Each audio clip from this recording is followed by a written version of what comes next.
Welcome back everybody, Eric Dowsett again with another brief video.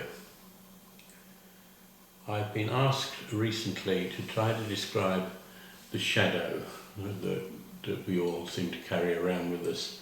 I'm basing my understanding on the work of Carl Jung when he talked about the shadow being an important part we needed to integrate, bring into the light, if you will, in order to become more complete, whole people. All the time we fail to bring this shadow into the light, we remain victims to the energy that's contained in it and the history that we have passed through.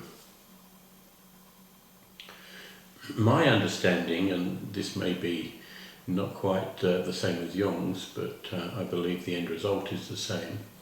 My understanding is that shadow aspects are the result of early conditioning that we were not aware of. So we developed likes and dislikes. We developed things that we wanted, things that we didn't want. And a lot of this information is then stored in the subconscious. We're not necessarily conscious of it. Those early childhood years tend to be more a state of hypnosis, according to Bruce Lipton, and the sponge-like capacity of the brain to absorb information without blame and judgment.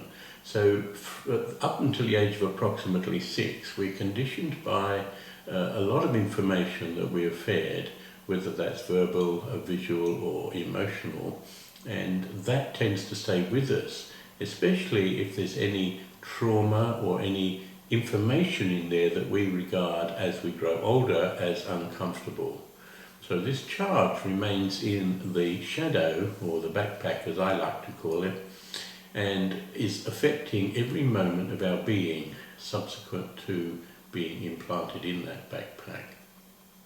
We may not know we have shadow. Most people go through their lives completely unaware that this factor is an important part of their past life, of their conditioning, who they believe themselves to be now. Failing to recognise this and do anything about it simply means that we remain a product of past conditioning. So to me, shadow aspects are things that we're still afraid of, ashamed of, embarrassed by, uncomfortable with. So it's information that's stored in our energetic field that we are not yet familiar with. And being not familiar, we tend to try and avoid it, especially if memories around that subject are painful, even though we don't understand truly why the body reacts in such a way. I've discovered through many years of teaching many residential programs around the world that this shadow aspect doesn't actually belong to anyone, it's just how we associate and identify with it.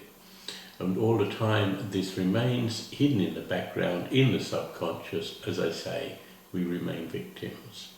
There are several ways that we can begin to address this shadow aspect, one of which is through clearing, which I've now been teaching for almost 35 years, and that is where we begin to notice phenomena in our environment, but we practice not taking it personally, not blaming, not judging.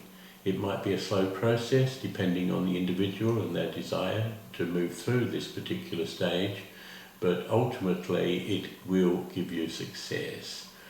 We begin to recognize that every person we meet, every situation we encounter is a reflection of us, the total package of who we are, the information that we've already managed to embrace, and that which remains still hidden in the subconscious. So in that level, everyone is a teacher for us if we were to understand and stop blaming the other for how we feel and start to address the feelings, which is something that you can do by following any of the programs, but start by looking at a few more videos to help you understand just exactly what is going on. Thanks for watching. Until next time, be well, be happy.